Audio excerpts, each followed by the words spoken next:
Next, we'll take up tab 11, CS for SB 1070 on ECDs for student athletes by Senator Simon.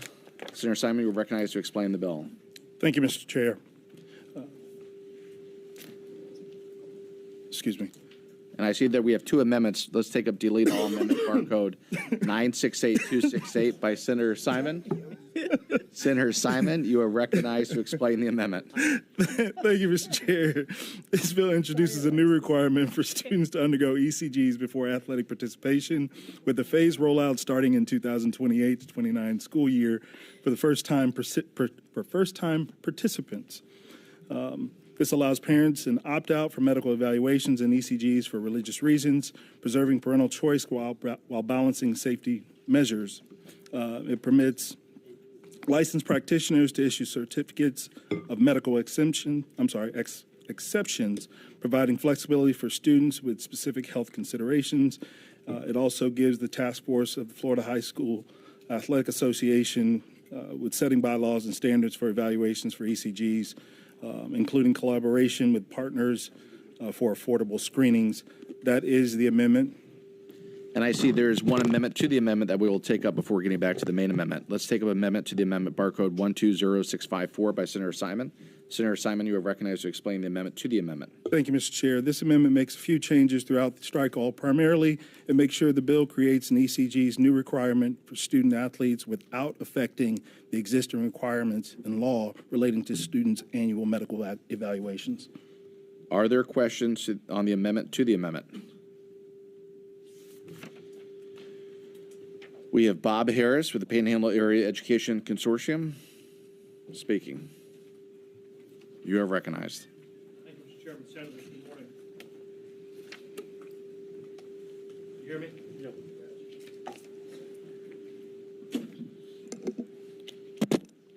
Try that. Mr. Chairman, again, thank you, Senators. I am with the Panhandle Area Educational Consortium. I serve as their general counsel. This is basically all the school districts west of here. We very much support the legislation. As Senator Simon knows, we have two things that remain an issue. We brought this up at the last meeting, and we don't think the amendment quite fixes what we're concerned about. Number one is our small school district, rural school districts, if these tests, actually the actual cost of them are somewhere between $50 and $200 a piece, if that cost goes on to the school district, we cannot afford that. And so we've been working with the sponsors of this bill, the people who have been pushing it for some time, and it's not clear with this amendment. It talks about schools may work with nonprofits, but it doesn't necessarily say that the school districts do not have to pay for these things, and that's our concern, number one. Number two is we suggested at the last meeting that language be clearly added about who does the medical clearance.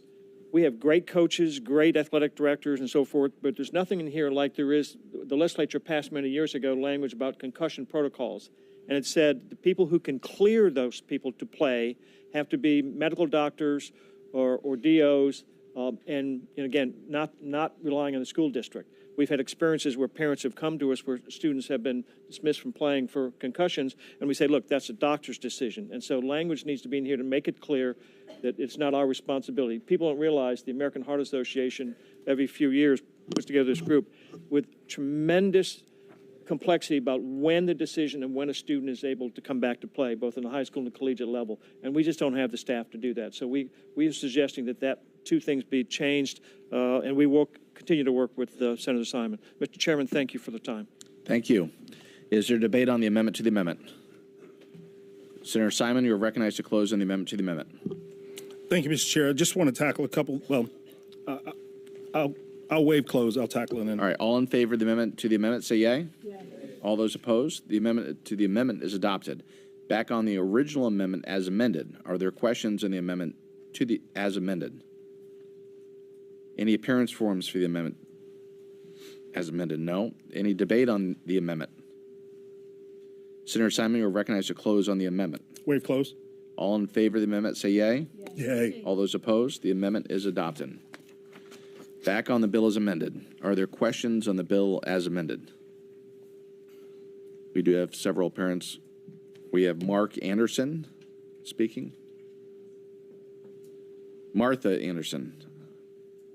I'm sorry. Good morning. Martha Lopez Anderson, Executive Director for Parent Heart Watch, the leading national voice solely dedicated to protecting children and young adults from sudden cardiac arrest and preventable sudden cardiac death. The issue is deeply personal to me. I lost my 10-year-old son, Sean, to sudden cardiac arrest just 30 days after a well child checkup. And his pediatrician of 10 years said everything was great. Like so many parents, I had no idea that an undetected heart condition could silently take a child's life with absolutely no warning. But we now know an estimated 23,000 children each year under the age of 18 are lost to sudden cardiac arrest. 1 in 300 has an undetected heart condition that puts them at risk. Sudden cardiac arrest is the leading cause of death in student athletes and the leading cause of death on school campuses. And most of these deaths are preventable. That's why Senate Bill 1070, the Second Chance Act, is not just important, it's monumental. By requiring electrocardiograms or ECGs for every student athlete, Florida would take a bold step in shifting from reaction to prevention. ECGs detect up to 90% of heart conditions that routine physicals often miss. Behind these numbers are real children, real families, real heartache. On behalf of Parent Heart Watch and the countless families forever changed by sudden cardiac arrest, I thank you for your leadership and vision, especially you, Senator Simon. The passage of Senate Bill 1070 will create an incredible legacy, one that not only saves lives, but spares families from an unimaginable heartbreak of losing a child to a detectable and treatable condition. Let Florida be the state that leads the nation in protecting young hearts. We urge you to pass Senate Bill 1070 and give every student athlete the second chance they deserve. Thank you. Thank you very much. Marucci Mendez.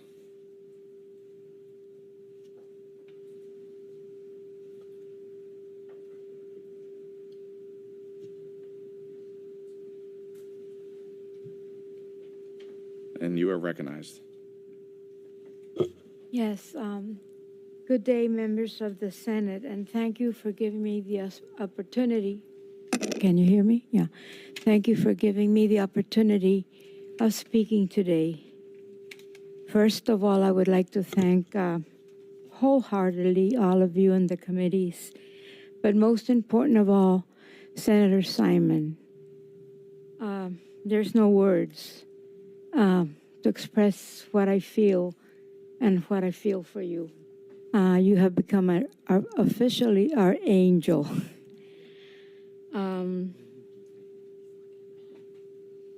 I also want to thank Parents Heart Watch, who we play for. All those of us, we have been working for years to get this bill passed. Like they said, my name is Marucci Mendez, and I am the proud mother of Ramiro Toti Mendez. I'm here on April 2nd because today marks the anniversary of the 25 years ago my son passed of sudden cardiac arrest. It was undetected cardiomyopathy, and he had been going not one, but 2 physicals every year, especially once he entered competitive sports in junior high, high school. It went undetected, and no EKG was done, and even with 2 physicals, one privately from us and one from the schools, it became his death, the reason of his death. He was only 20 years old, and he was an outstanding sophomore pitcher for FIU baseball, and proudly wore number 23, which is now retired. He made All-American, Team 1, was awarded the Miami Herald's Baseball Player of the Year during his senior year at Westminster Christian, where his pitching led the team to state and national championships during that decade. The list of many star athletes and good athletes like him is countless. There's good athletes everywhere.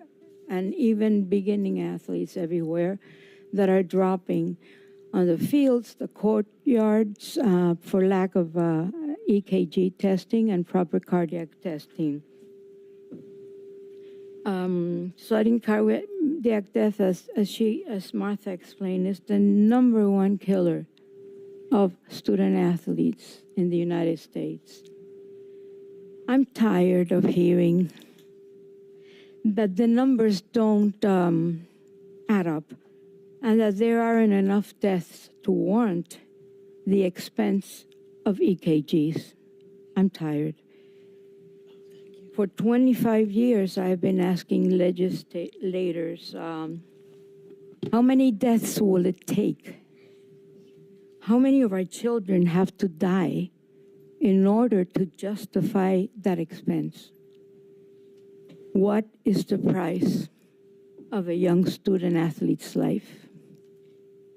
This month, here from the Capitol and within these walls and within your hearts, we shall know the answer. God bless you. Thank you. Ralph Macarone?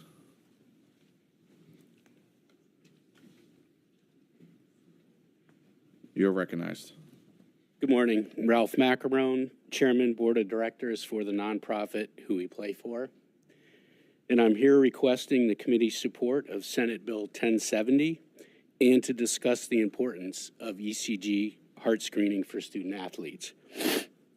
17 years ago, our 15-year-old son, Rafe, suffered sudden cardiac arrest while at soccer practice. Rafe had passed all of his pre-participation sports physicals and was an elite athlete. I was on my way to pick him up from soccer practice when I received a call from Mike Schultz, his coach, that he had collapsed on the field. I just assumed that it was from heat exhaustion or dehydration. There was silence on the phone. About 30 seconds later, Mike came back on, said, "You need to get to the hospital." We arrived shortly after the ambulance. Rafe was transported that night to Arnold Palmer Children's Hospital in Orlando, where he passed away the next evening, December 1st, 1 week shy of his 16th birthday. The events that took place during his sudden cardiac arrest event have driven change in sports safety in Florida and around the country, but there is more work to be done. One of Rafe's teammates and his coach started CPR, while 2 others ran to the school to get the AED. Unfortunately, school office was locked, so they could not retrieve the life-saving AED. Took EMS personnel 20 minutes to arrive, and when they did, the ambulance could not get through the locked gates to the field. Everything that could have possibly gone wrong for Rafe did, and it cost him his life. Rafe suffered from undiagnosed hypertrophic cardiomyopathy. This condition is identified over 90% of the time with a simple 5-minute ECG. Had this legislation been in place, Rafe would be with us here today. Why aren't we protecting our student athletes? And as a parent of a sudden cardiac arrest victim, we must continue to raise the awareness of sudden cardiac arrest and the importance of ECG heart screening for our student athletes. ECG heart screenings will save students' lives. So I thank you for bringing this bill forward, and I look forward to its passage. So thank you. Thank you. Sean Seema?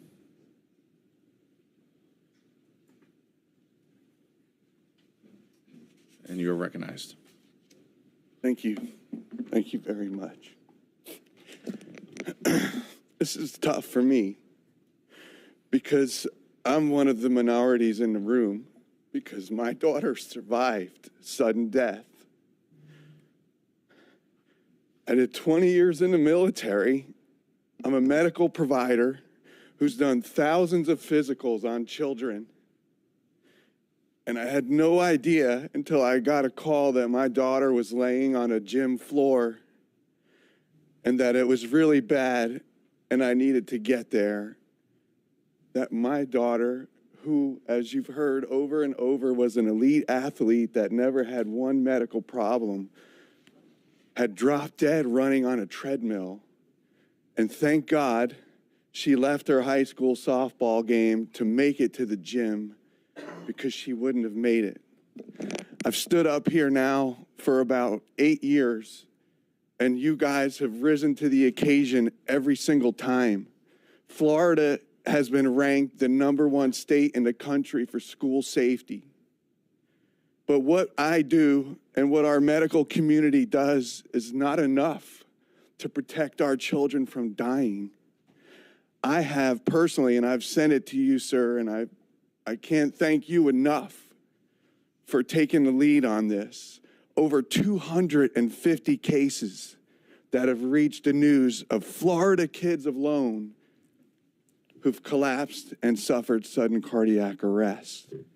Again, leading cause of death at school, leading cause of death of athletes. I'm going to miss most things with my stethoscope. We have been doing these heart screens in Florida for a long time, and we have saved over 400 kids that we know of.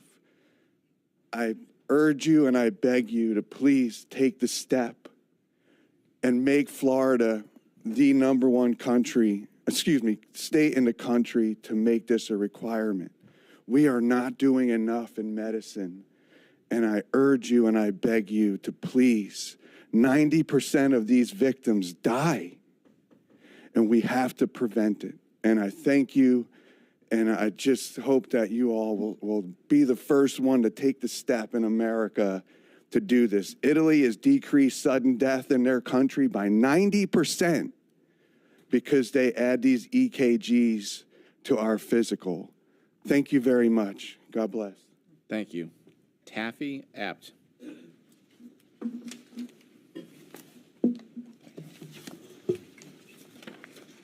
You're recognized.